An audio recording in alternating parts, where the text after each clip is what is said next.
The Drums of War Final Chapter, Epilogue. Aboard the Mr. Smee.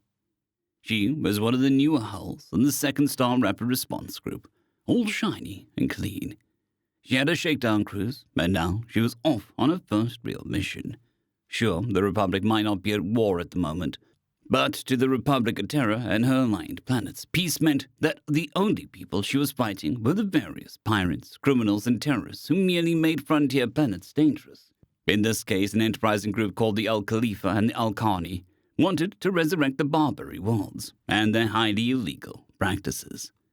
The first 3 times various groups had tried that, the Republic smacked them down hard, and now it was Corporal Jacob James J.J. Mitchell's turn to be part of that smacking. He joined the RNI for vengeance, but had found duty instead. Duty had carried him through boarding action after boarding action against pirates, mobsters, and even resurgent slavers, until he was offered a slot amongst the fighting pixies, which is why he was leading a firing team as they waited to be shot in a semi-erratic spiraling formation towards the Al-Fatiha in their boarding torpedoes. He had some boots to fill. In a Spartan room in a room below the surface, the barren moon. She had not turned over to the Republic. None of them had. However, she was the first person in centuries the pacificians were obliged to mete out justice. Dr. Persephone Morn turned the page in the book she was reading. It was one of the few luxuries that she was allowed in this place of supposed rehabilitation. She was meant to meditate on her actions and realize that they had been wrong, and come up with ways to make amends. The trouble was that she believed her every action had been morally and logically correct, and she would not only have done it all over again, but gone on to complete her work. The fact that the Republic lacked the spine to see the job through and had allowed the Exarch to surrender disgusted her, and her own nation's reluctance to turn her over to the misguided justice only added insult to injury. She only regretted that she couldn't have killed more. Aboard the Formarcus. Alarms blared in the bridge, and warning lights flashed at various consoles. This new ship had too many safety features so far as Captain Lena Chen was concerned, and her crew agreed with her. Sure, they'd saved all of their skins a couple dozen times, but that didn't mean that the alerts weren't damn annoying. It didn't matter. Jamie still made her dance. The Formarcus was a twisting and darting angel in the void, dodging and weaving through a web of death and destruction by distances so narrow that the safety alerts at his station had burned a line of red exclamation marks into the side of his main station screen. He ignored them. He had to admit, the Formarcus was built for speed and maneuverability, so his ability to defy all logic with his near preternatural piloting ability had grown tenfold as a result. Even while he made their home dance, Maria Santos laughed as she made pirates die. To every twist of the ship brought another pirate vessel into the optimal range of her guns, and she had no hesitation in knocking the scum out of the void.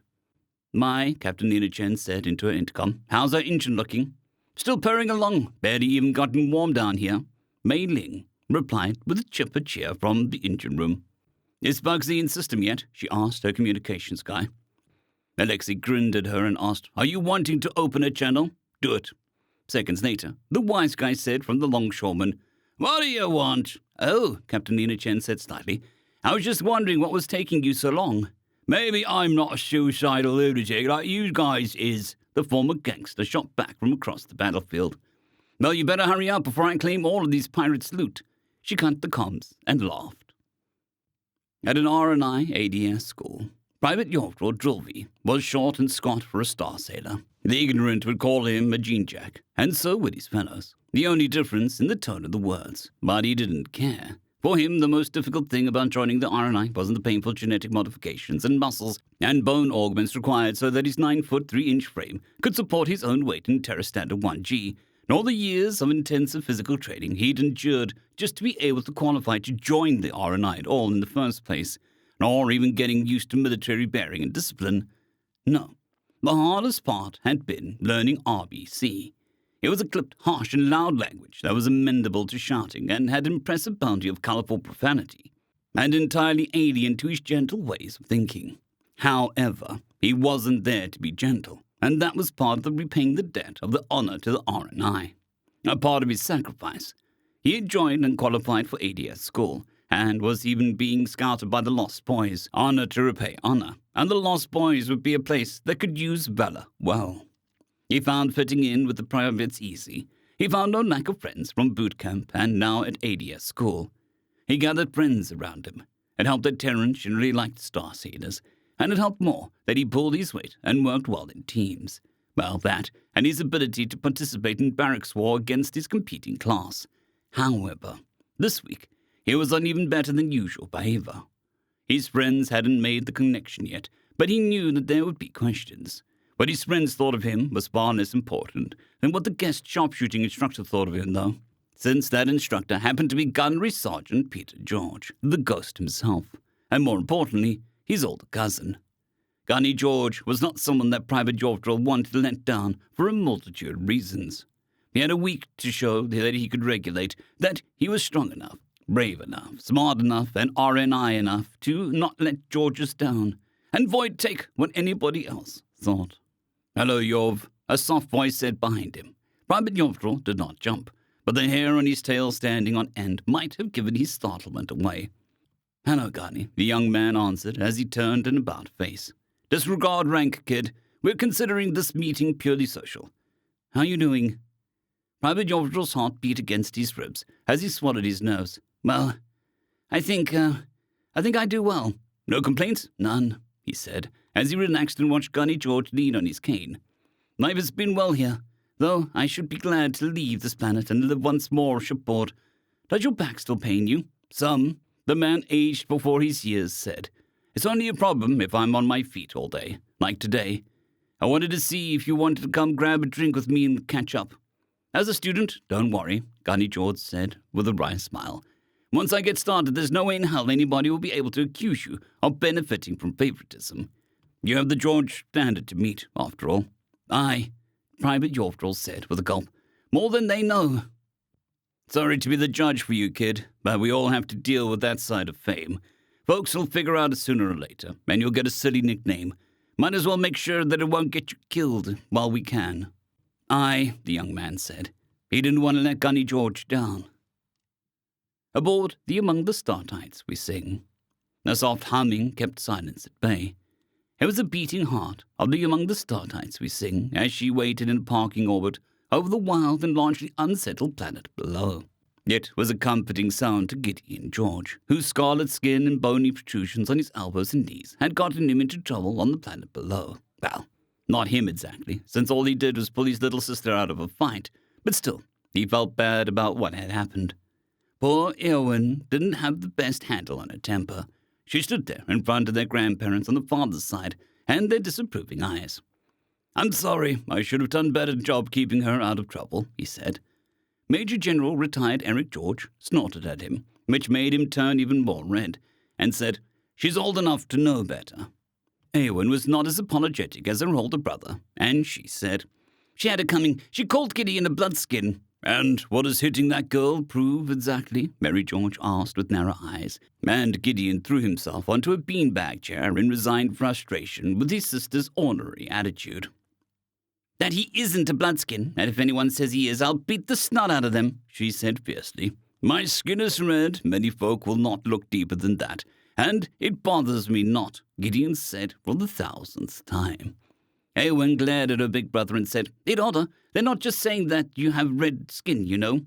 "Other people's stupidity is not my problem," Gideon said, again for the 1,000th time. She snarled her reply, "Stop being such a pushover. Stop being weak. Eowyn, Lucy George, you apologize to your brother this instant." Granny Mary snapped in a tone that brooked no nonsense. Eowyn's cheeks flushed and she muttered, "Sorry, Gideon. I know you're not weak." "I've forgotten already," Gideon said, once again for the 1,000th time. She calmed down once their mom was on leave and all four of them could go camping on the planet. But until then, she'd feel compelled to fight for his honor. He wished that she didn't feel that way. Some people just saw the face of an enemy when they saw Gideon, and some people even had good reasons to make that mistake. It never really bothered him. His little sister, on the other hand, she couldn't stand even the most minor insults. "You'll be apologizing to this," Gramps Eric checked his datapad. "Nancy, tomorrow. No buts. No flight sims until your mother gets back, and don't try running to your daddy to get your punishment overturned. I've already told him about what happened. How is he supposed to focus on teaching the tradies if you're getting into fights with the kids of the base staff?" Eowyn stared at the shoes and muttered darkly, You can't make me apologize. I'm not sorry. In a once more prosperous mining town in Numidia, since the war had ended, there was an influx of Terrans of all kinds in their little town. In all of the little towns across their world and lakes and canals, not that anybody minded, seeing as how they'd come to help rebuild things. Then it turned out that a godly portion of them quite liked Numidia, and living amongst the Latray, and decided to stay. Not that anybody minded much, seeing as how the humans were cute and the other Terrans were tolerable. Corporal retired Jack Stormborn wasn't among those who didn't mind. He minded quite a bit. He was enthusiastically supportive of Terrans coming to live there, and not because Terrans were so fun and dynamic. He and his wife, Ray, knew better than most that having some Terrans around would come in handy if their town ever got attacked again. Besides, most of them had no idea what a Stormborn was, so he could actually have normal conversations with them. In a briefing room aboard the Agus Hariano, the sound of silent focus filled the air as the SAR team waited for the captain to enter in.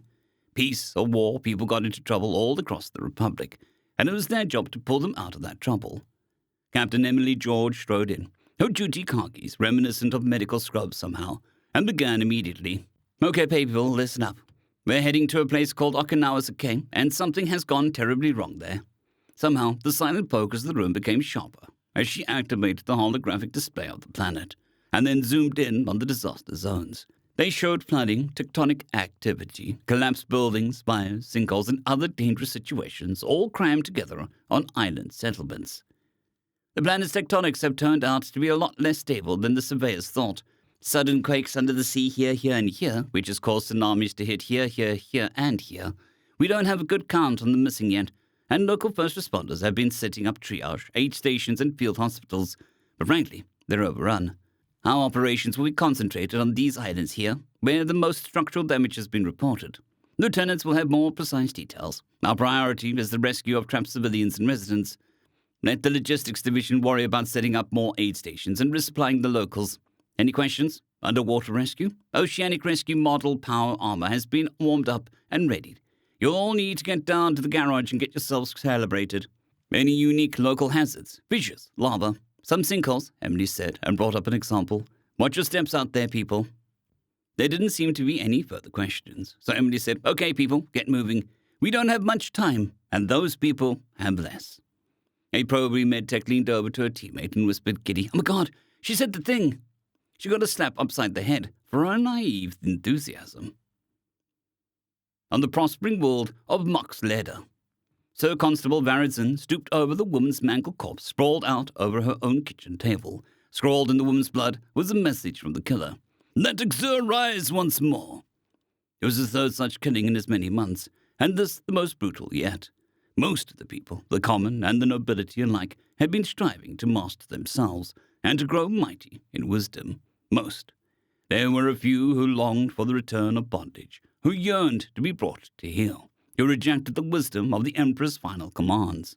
Fools, dangerous fools, willing to kill in the name of a slain false god. And Sir Constable Varidson would bring all such fools to face justice.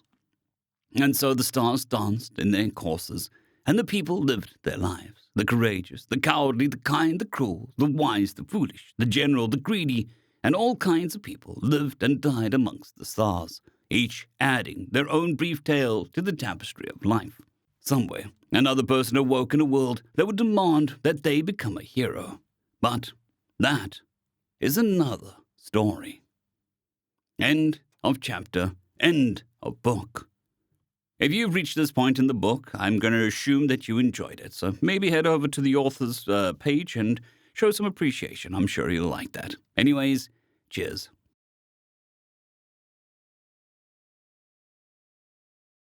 I'd greatly like to thank our Tier 5 channel members, Casper Arnholt, John Creighton, Manatharia, 050, Dragzoon WRE, and Elijah Silvercross.